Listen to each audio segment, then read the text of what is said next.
जाफराबाद तालुक्यात भीषण अपघात. सिमेंट मिक्सर ट्रकने दुचाकीला चिरडले, बापलेकाचा जागीच मृत्यू. जाफराबाद तालुक्यातील पूर्णा नदीजवळील जामखेडा फाट्यावर आज रात्रीच्या सुमारास एक थरकाप उडवणारा भीषण अपघात झाला.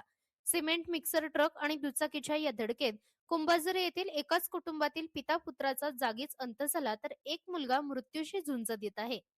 मिळालेल्या माहितीनुसार कुंभारझरी येथील विनोद उत्तम चव्हाण वय वर्ष 34 हे आपल्या दोन मुलांसह दुचाकीवरून जात असताना खामखेडा फाट्याजवळ SRL कन्स्ट्रक्शनच्या सिमेंट मिक्सर ट्रकने क्रमांक फोटोत स्पष्ट दिसत असल्याप्रमाणे त्यांच्या दुचाकीला जोराची धडक दिली.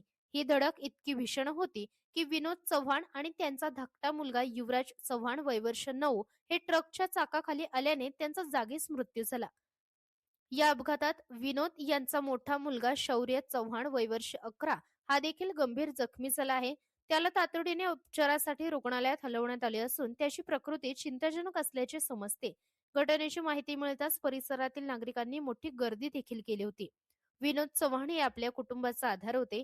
एकाच वेळी बापलेकाचा मृत्यू झाल्याने चव्हाण कुटुंबावर आभाळ फाटले आहे. कुंभाझरी गावात ही बातमी समजताच सर्वत्र हळहळ व्यक्त केली जात असून गावातील व्यवहार बंद ठेवून शोक पाळला जात आहे. अपघाताची दाहकता फोटोमध्ये स्पष्ट दिसत आहे की ट्रकच्या समोरील भागाची मोठी हानी झाली असून अपघाताच्या वेळी ट्रकचा वेग प्रचंड असावा असा अंदाज वर्तवला जात आहे.